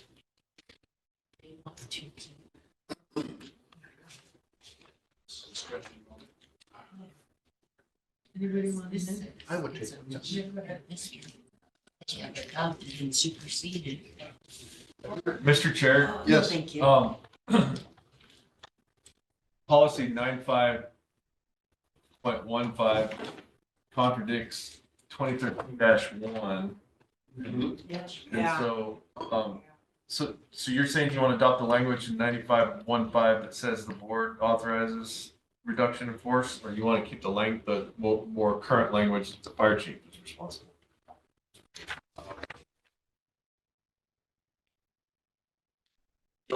Said 2501? It's just, it's the language there at the bottom. The last sentence. That is not the RIF policy. This is an improved, approved law. So that's that, and then that's that. Yeah. Yeah. And the question was, which language we want to adopt? Exactly. Yeah, this is the most recent adoption. So, Does that have the fire board Moving the motion. approving the changes? no, it says, this policy intended, all reduction in force decisions are in the complete discretion of the fire chief as provided herein. Yeah. Well, they're your decision to make, but it's our our job to approve or deny that decision. Do we, this one says we must authorize in advance any demotion. Do we really want to be? The motion or reduction. Well, it gets back to, that's why we're here. You know, we want to do that. I don't think we want to be told about, I mean, Well, approve. it gets to a point like- Weigh in on whether. I can give you a few examples and these get in the weeds. So in the state of Arizona, a paramedic can reduce or demote themselves to EMT. They can self-demote to EMT. So technically, you're saying that member would have to get permission from the board. well, because he's not really being demoted, he's being decertified. He's dropping the Reduction in paramedics. cert, but it does come with a loss of pay, Yeah, which in some courts of law could be contrived as a demotion. well, And then, does a loss in pay have to accompany a loss of rank? well, another example is we've had battalion chiefs that said, hey, I want to get back on an engine, I want to go to captain, and that's a personal decision, then you're saying you would have to approve it. Well, we could add language that says organizationally initiated demotion. But then if it's a demotion tied to a disciplinary process, what weeds are we getting? Well, yeah, that's the difference. I think that the demotion or reduction in force is a result of a budgetary situation that we need to reduce our force. We need to tell certain people, we're going to close that engine for good, and everybody else is, I have to let you go, and you go. Versus somebody self-demoting for personal reasons, one way or another. Now, on the self-demotion, we probably won't even get to know that. But so speaking black and white, it's the board's charge to approve the budget, correct? So if we fall into economic hardship, flat out, Across the board. you advise me, you have to get rid of $500,000. And so, you know, tears, blood, sweat, conversations with Gabe, staff meetings, all I gotta shut down the engine at Station 6. And I base it on the data showing call volume and. So what I'm understanding is the board would then have to approve what I shut down. Because it's my understanding the board's job is to If under mandate. those circumstances, a budgetary need, I would say the board would be a approving factor on that. But if it was a self-demotion because of personal reasons, maybe, you know, paramedics are being hammered with overtime. They are being told you can't go home, you have to work because we don't have any paramedics. Well, I'm giving up my cert and I'm just going to be a fireman. Well, so take our current environment out of the picture and we have a contentious board. And I'm given an absolute that I'll reduce the budget by $500,000. And I work with staff to make decisions on how to best do that based on data and everything else. And the board, if the board has to approve it, we have a board that isn't in agreement. What does that look like? You know, then, you know, there's a decision made for operational necessity. However, the board is now making decisions are potentially contradicting operational necessity decisions made by staff. And if the board doesn't agree, this would go on for multiple board meetings. I can already envision the environment. And so then I have an entire staff that doesn't know if they're the one that's getting cut. And it's just versus, and then also with that, say we make a reduction in force decision based on first hired or last hired, first fired. And our board's like, they did that at my old place and I don't like it. I want the guys that are eligible for retirement to be gone. Then where do we go with that? Because that's technically a demotion or reduction in force. So I don't know. I just put some scenarios. Those are valid concerns and all. I'd like to see the word demotion taken out of this for sure, because I don't think we need to be involved with demotions. Well, Reductions in forces is a fairly serious matter for the community. right. And the board, whether agreeable or not, I do think should weigh in on that. But not just you know, But a I demotion think that the point occurs. that the chief is making is, with this board, it's not a, Right, It is. gonna be an issue. right. But there are boards, and I'm sure some board members are more familiar with than I am, that would be a problem. I think we should stay with the line we've drawn, which is the operations are the responsibility of the chief. Mhm. And if we say you've got to cut by 500,000, That's his, that's That's his to do, to continue to deliver service, to do that. We can call him on the carpet if you can't deliver service. There's nothing that stops us from doing No. that. But to say you have to cut it, oh, by the way, we got to approve what you cut, puts us in the operations business. but we're not telling him where to cut. But, What we're telling him that you just got to cut. How you do it is up to you. but that's a budget decision. That's because of budgetary reasons. Right, We but- didn't get $500,000 from the county for our Right. warrant for this period. So we got to cut somewhere. Chief, this is how much we got to cut. So And it's, because we gave that directive, we should have some sort of answer back to us saying, this is where it's coming from. Okay, approved. Well, that's not an answer, that's a request for approval. That's, What I think is, in something as serious as a reduction of forces or taking out a station, that the chief would benefit from the board's support on that decision of however he structures it, he or she structures it.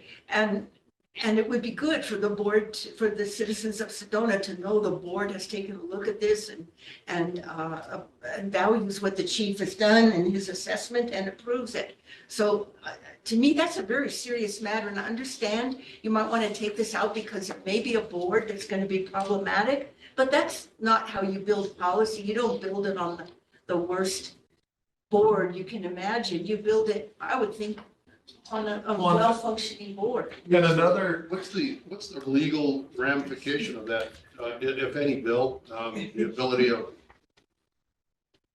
how to cut resources, you know, if it's the chief's operational responsibility to do that, but still respond to the board for approval of those changes or not? The board can decide whether or not to delegate to the chief all of these decisions.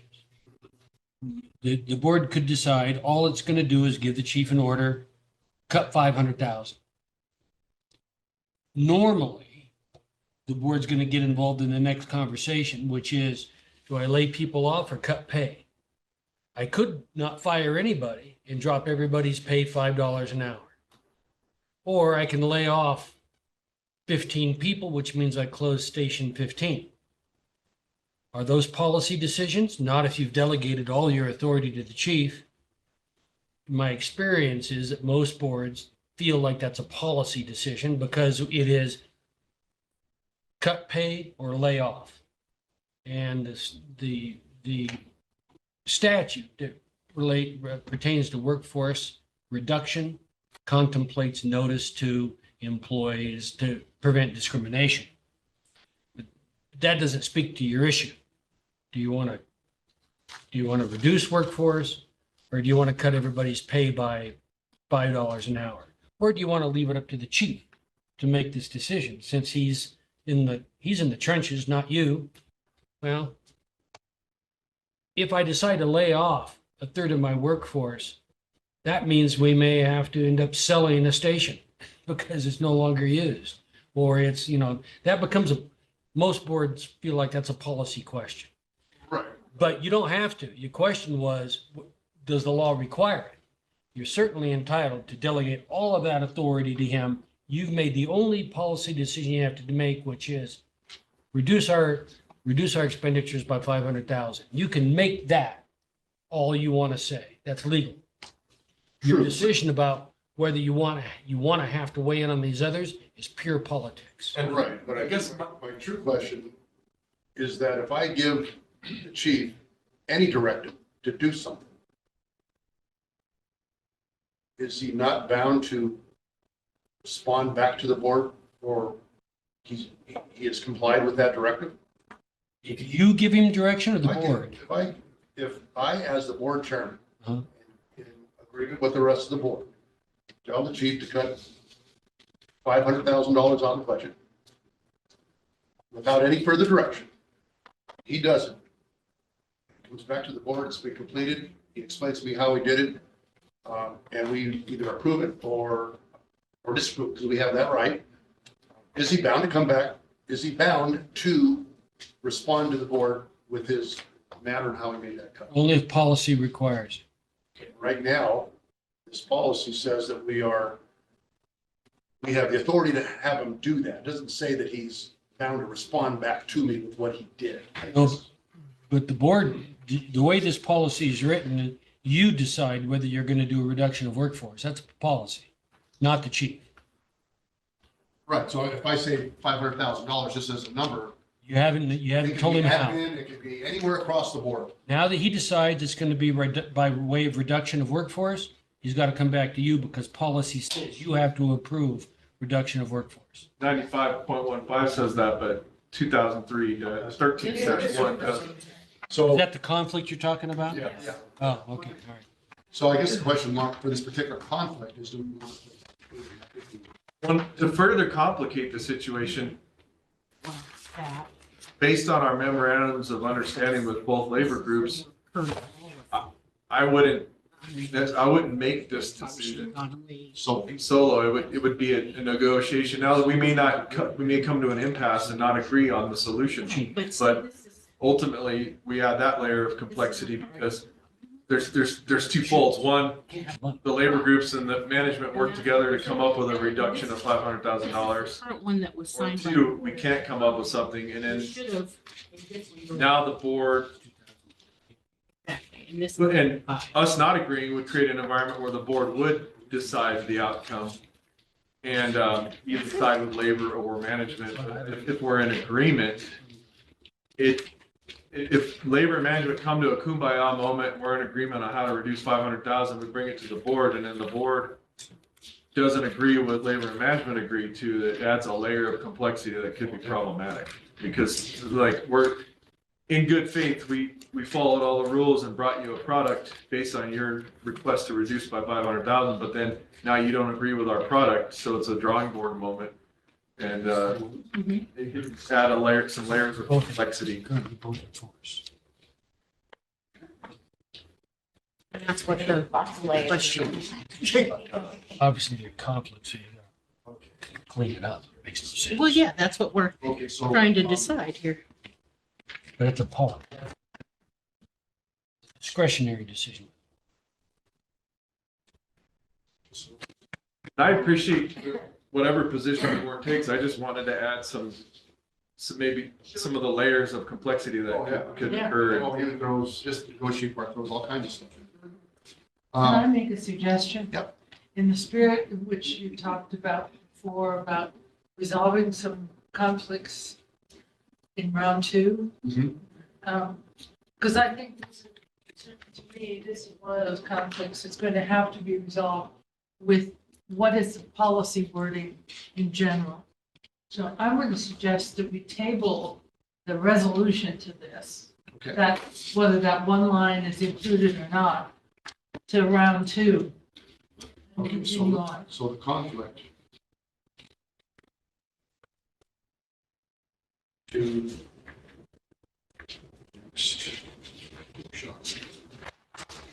So it's after the. Well, honestly, Oh, yours. had this been done correctly, Hang on a second, what? had this been done correctly, 95.15 would have been Struck. redacted when 2013 Oh, yeah, went into effect. That makes Right. sense. 2013-01 is the current signed policy that we are operating under. So this is. Okay. It's just We have- something that didn't happen correctly, Okay. because 9515 should have been, Well, not a long time. yeah, when the new policy went into effect. That does help, Yeah. Yeah. Three. because otherwise we're sitting here deciding which one is right. Which one is right, yeah. When, Yeah, because when this it's is the already more been recent, decided. one. The longer one is the more recent. And it details an actual reduction in force rather than just one paragraph saying. Yeah, which You know, can be It could handled. happen. That policy's been in place since 1995, Yes. a long Yeah, time yeah, ago. we don't have to do So that. we- Nobody, no board gets themselves involved in a demotion now. No, I mean, if that's 2013-01 is the current one that we're using. Yeah. That's fine. Okay, so we can eliminate that one, and if we want, update this one better, but eliminate that. Yeah. Okay. Okay. So this one's gonna be taken out.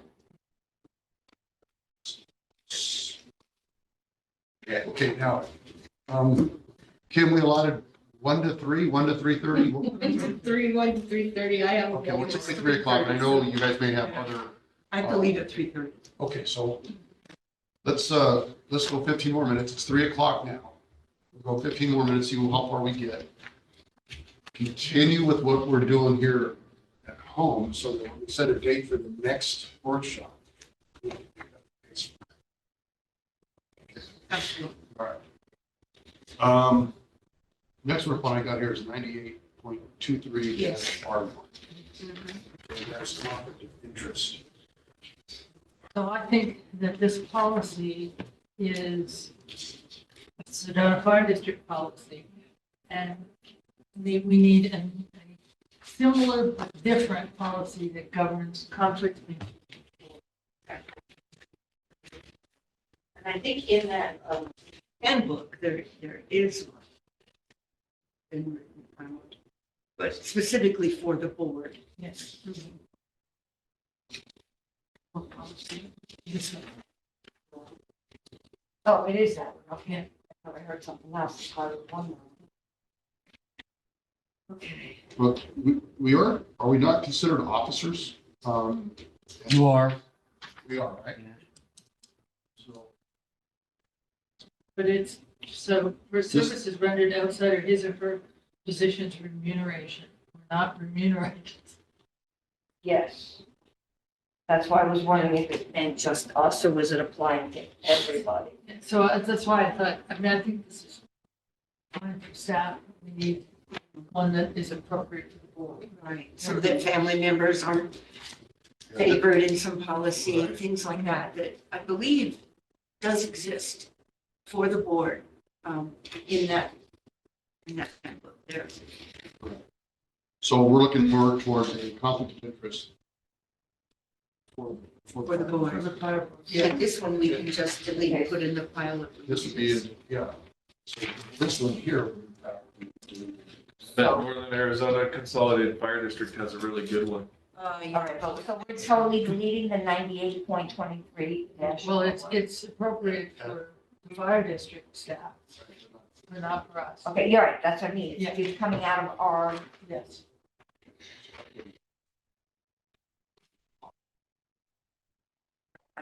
take out our-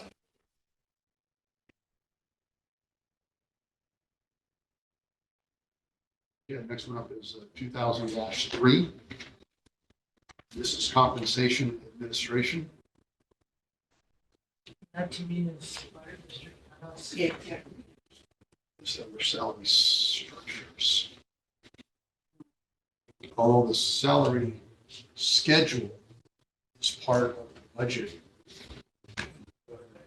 That would be the budget policy. That would be the budget policy for.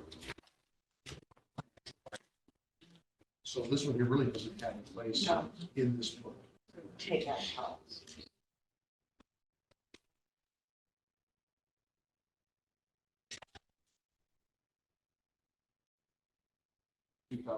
Two 2002-2. Hiring, recruitment, and selection. yeah, this is. It's our policy. And it conflicts with, leadership development. Which is actually also. Remove that to say it's fire district. This is the fire district, not. So this is. Okay, so this is.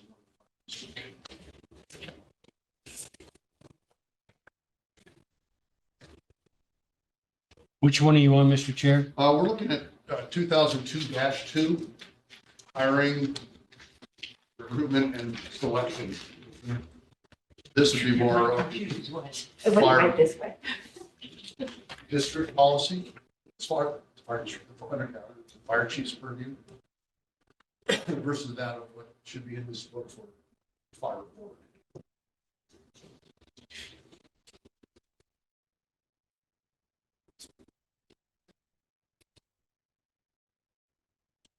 And then these then would be in what they're going over. They will be, yeah. Yeah, they should be. I don't know, based on what you're reviewing of that right now, Bill, is that something that, your thoughts? We just ask that. Well, the district has to have the first paragraph someplace. That's That's almost non-discrimination. But it's the district who's hired, it's not the board. The board hires nobody, but the district has to have a policy of non-discrimination in place. Right, This paragraph was intended to do that. in this packet. But we're just working on a board handbook right now, a board policy. So in other words, it doesn't So- belong in the board handbook because it's a fire district policy. That is correct. Okay, so is that what he said? The first paragraph is here because, this policy is here because of the first paragraph. District, It just has to be somewhere stated in district Right, policy. it's right here. But it's not in the board. it doesn't necessarily mean that's a board policy. It's a fire district policy, it's what we just decided. Right, but Bill, did you just say that this We're just paragraph confirming it. needs to be in the fire board? No. Okay, Has to be in district policy. right. Normally, that's in your HR policy is where you see that. So we really don't need this one. Right. Now, 2003-2, performance appraisals. We'll have a whole section I think the last one in here. on evaluating the chief and This one is, Right, Yeah, 2017-1 versus 2003-2 are two that should go together. Okay, so honestly, C, move those together. Except for 2017-1, that's, woefully out of date. well, that's gonna be Yes, updated. we already updated the way it's done with Chief Coyle.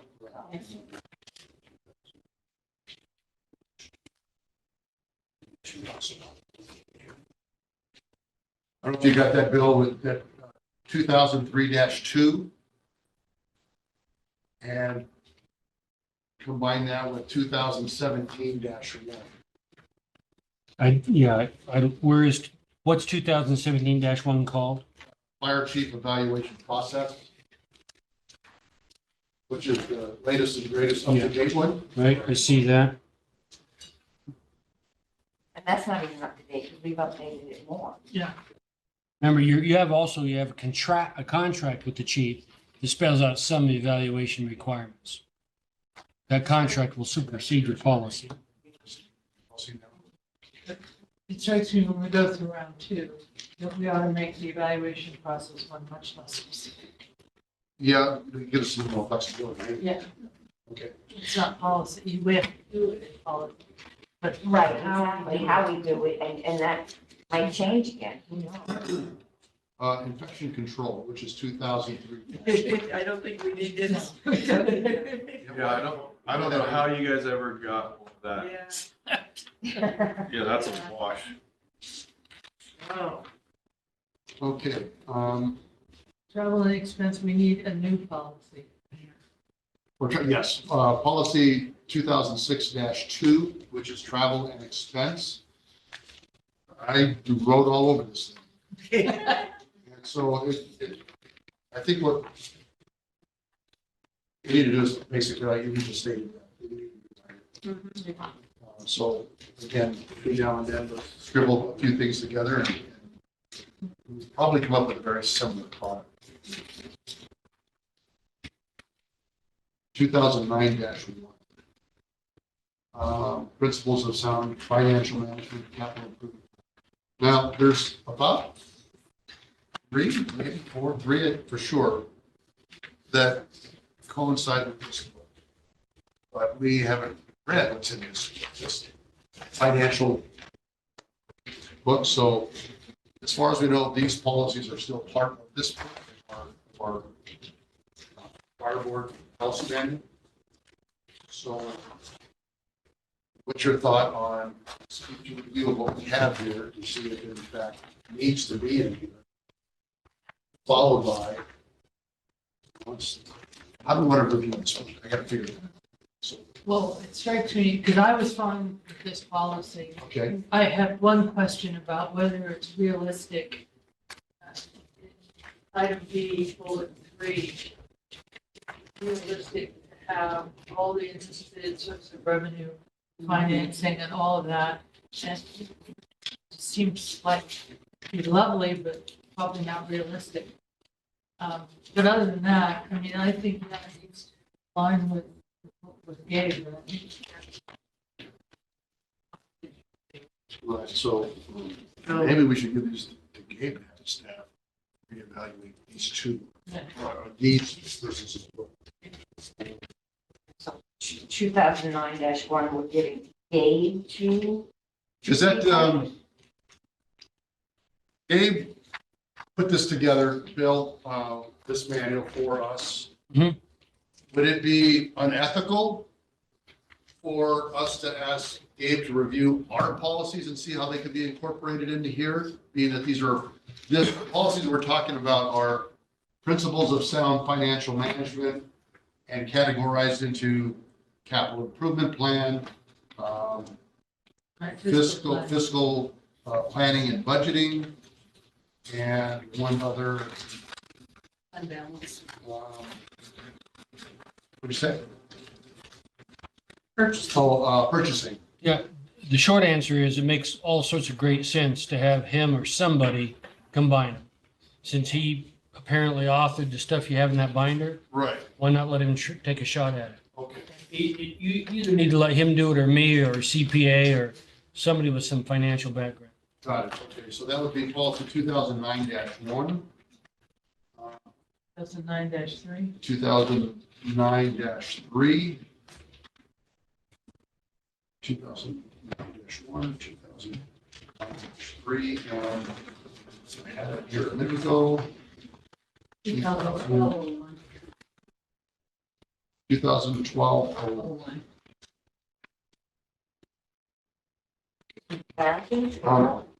Yeah, 2012.0. Also, in 2009-1, Chief, do we have a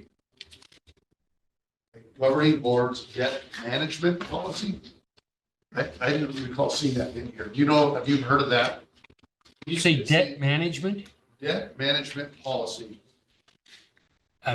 No, I don't know of it.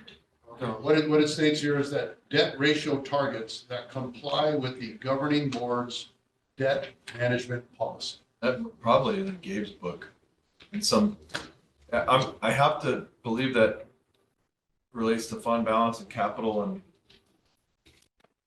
but I don't recall any. Okay. So, We'll have to review this. yeah, just as a note, there's two things here on check signing that conflict with one another. Okay, so once he reviews these, we are still keeping them in, okay. Just need to be updated. Also, all the figures, like for policy 2012-01, this goes back to 2012. What requires two signatures? This, I would think, needs some revision. The amount of money for each Because category. we look at it. Yeah, exactly.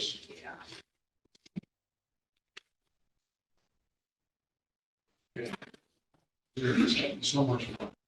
But we're getting too much, yeah. Yeah, we're down to the last 2 minutes here. Do we keep track on expenses? Not yet. Yeah, we did. Or did we? We did it and said it needed a new policy and. Yes. Oh, okay.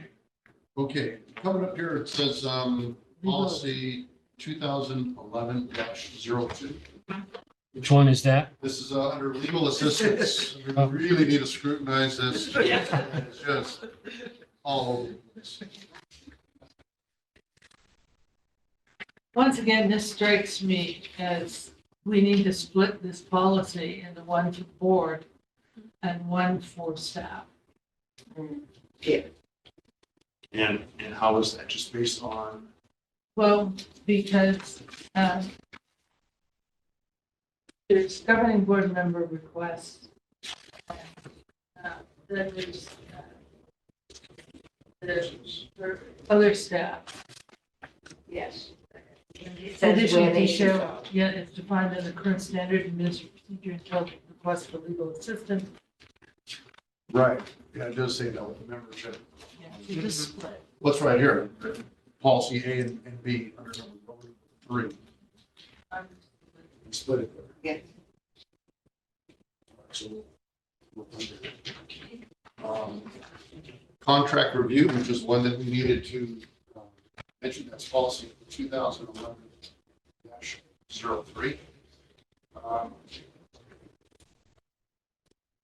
This policy applies to all employees. Well, I think we're looking at contractual third-party employees versus all employees. I mean, we don't go over the contracts that a firefighter's hired underneath. They're not contract employees. Right, so it says, but it says all employees. Yeah, it should be either it's all No, employees vendors. and board members.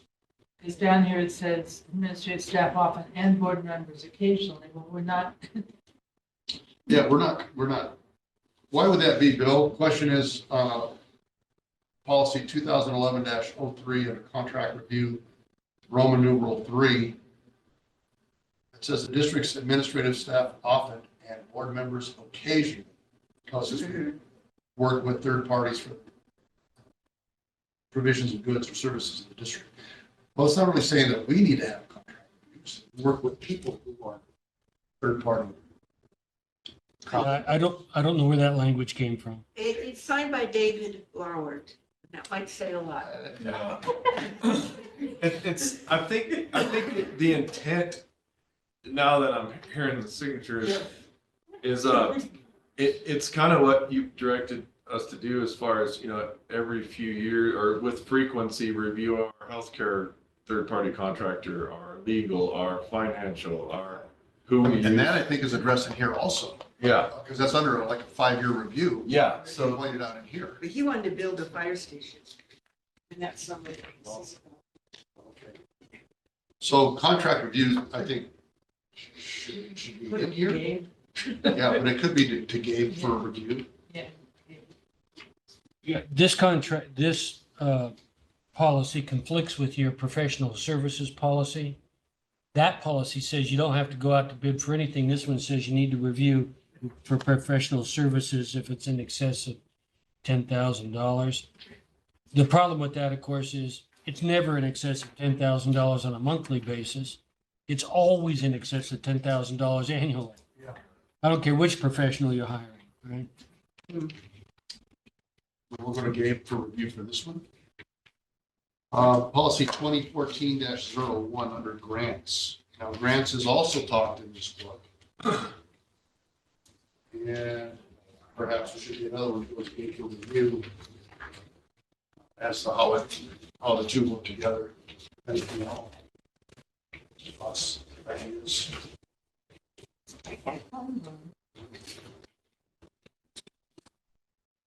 Well, this struck me as something that is a district policy as opposed to a board policy. Board likely to be going out for grants. Right, Yeah. well, that's another one. So. Yeah, this one I thought could be deleted from our board. From our board. Yes. This is a district policy. Grants is deleted. I don't know where mine went. I I don't know where it went. Probably went in the back of Rick. It's like my body. Okay, fund balance, fund balance definitely is. To this book.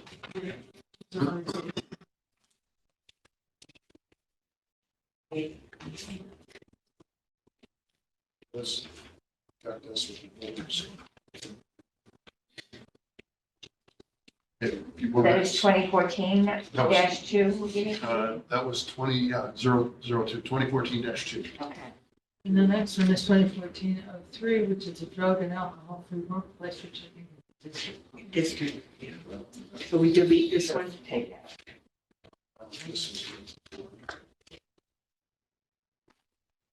And then the main thing one about electronic Yeah, tablet. we can have alcoholics and all that.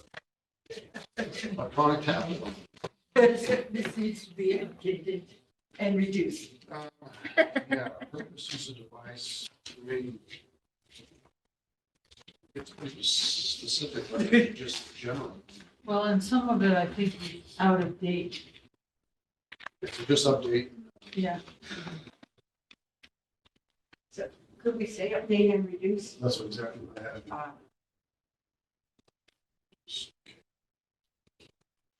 All right, governing board vacancies, you know, this actually was updated courtesy of the guy who signed it.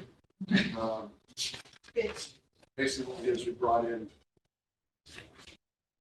labor groups to be part of That's right. Right? Yeah. the process. So this one is in good shape. Yeah, this was probably the best of the bunch. Okay. The best part is the last one. Guess what? This is right.